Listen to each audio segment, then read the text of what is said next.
ഹബീബ് തങ്ങളോട് നമുക്ക് റെക്കമെൻഡിന് വേണ്ടി ആവശ്യപ്പെടാം, ദോഷം പൊറുപ്പിക്കാൻ വേണ്ടി ആവശ്യപ്പെടാം. ആവശ്യപ്പെട്ടിട്ട് ഹബീബ് തങ്ങൾ ദോഷം പൊറുപ്പിച്ചു കൊടുത്തിട്ടില്ലേ? റബ്ബിന്റെ അടുക്കൽ നിന്ന് മാപ്പ് വാങ്ങിച്ചു കൊടുത്തിട്ടില്ലേ? മദീനയിൽ പോയവരെന്റെ സദസ്സിൽ ധാരാളമില്ലേ?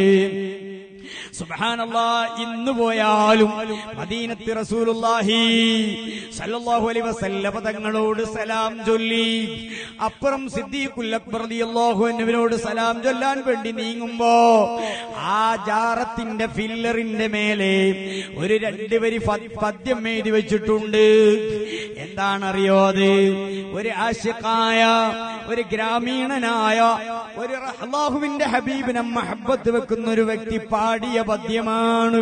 യാ ഖൈറ മൻ ദുഫിനത് ബിൽ ഖാഇ ഉലുമുഹു ഫാതാബ മിൻ തീബിൻ അൽ ഖാഉ വൽ അകമു നഫ്സി ഫിദാഉൻ ലിഖബ്രിൻ അൻത സാകിനുഹു ഫീഹിൽ അഫാഫു വഫീഹിൽ ജൂദു വൽ കറമു أنت النبي الذي ترجى شفاعته على الصراط إذا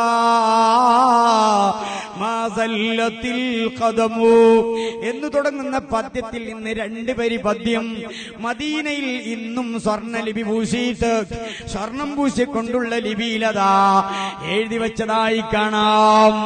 എന്താണ് ആ പദ്യത്തിന്റെ പശ്ചാത്തലം അറിയുമോ? അതിന്റെ പിന്നിലുള്ള രഹസ്യമറിയുമോ? ആ ആശിഖായ മനുഷ്യൻ ഖുർആൻ എടുത്ത് പാരായണം ചെയ്തുകൊണ്ടിരിക്കുമ്പോൾ അതാ ആ മനുഷ്യന്റെ ശ്രദ്ധയിൽ വലൗ അന്നഹും മിൻ ളലമു അൻഫുസഹും ജാഊക വസ്തഗ്ഫിറുല്ലാഹ വസ്തഗ്ഫറ ലഹുമുർ റസൂൽ ലവജദുല്ലാഹ തവ്വാബർ റഹീമാ എന്ന ആയത്ത് ശ്രദ്ധയിൽപ്പെട്ടപ്പോൾ അയാൾ ചിന്തിക്കാൻ നിന്നില്ല, ആലോചിക്കാൻ നിന്നില്ല. വേഗമതാ ഇലാ ഹദ്റത്തി റസൂലില്ലാഹ് നബി സല്ലല്ലാഹു അലൈഹി വസല്ലം തങ്ങളുടെ ആ റൗള ശരീഫിലേക്ക് വരുന്നു. ജാറത്തിങ്ങൾ വന്നിട്ട് പറയുന്നു, ഈ പദ്യം പാടിയിട്ട് പറയുന്നു, യാ റസൂലല്ലാഹ്, ഖുർആനിൽ ഇങ്ങനെയുള്ളൊരു ആയത്ത് ഞാൻ കണ്ടിട്ടുണ്ട് നബിയേ. ഞാനാണെങ്കിൽ വലിയ തെറ്റ് ചെയ്തവനാണ്, ഒരുപാട് ദോഷം ചെയ്തു പോയവനാണ്. എന്റെ ദോഷം പൊറുപ്പിക്കാൻ അങ്ങൊന്ന് റബ്ബിനോട് പറയണം നബിയേ. എനിക്ക് എന്റെ ദോഷം പുറത്ത് കിട്ടാൻ റബ്ബിനോട് എനിക്ക് വേണ്ടുന്ന പൊറുക്കലിനെ ചോദിക്കണം നബിയേ എന്ന് അദ്ദേഹം അല്ലാഹുവിന്റെ ഹബീബിന്റെ ജാറത്തിങ്ങൾ വന്ന് റൗള ശരീഫിൽ വന്നുകൊണ്ട് അതാ നബി തങ്ങളോട് ആവശ്യപ്പെട്ടു. അങ്ങനെ അതാ ആ സമയത്ത് അവിടെ മഹാനായ അത്തബി റളിയല്ലാഹു അൻഹു നബി സല്ലല്ലാഹു അലൈഹി വസല്ലം തങ്ങളെ സിയാറത്തിന് വന്ന് അവിടെ സിയാറത്ത് ചെയ്തുണ്ടായിരുന്നു.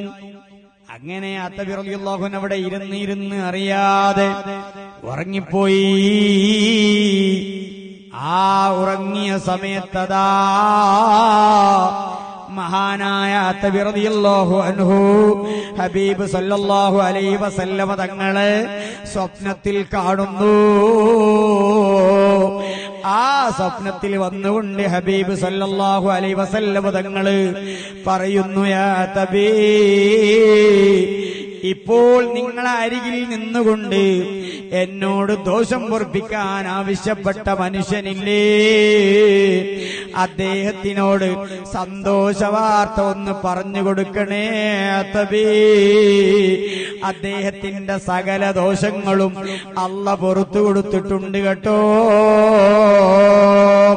കണ്ടോ മുസ്ലിമീങ്ങളെ, ഹബീബ് സല്ലല്ലാഹു അലൈഹി വസല്ലം തങ്ങളെ സ്വപ്നത്തിൽ കണ്ടാൽ മൻ റആനി ഫിൽ മനാമി ഫഖദ് റആനി, എന്നാരെങ്കിലും സ്വപ്നത്തിൽ കണ്ടോ അത് എന്നെ തന്നെയാണ് കണ്ടത്, സംശയിക്കേണ്ടതില്ല.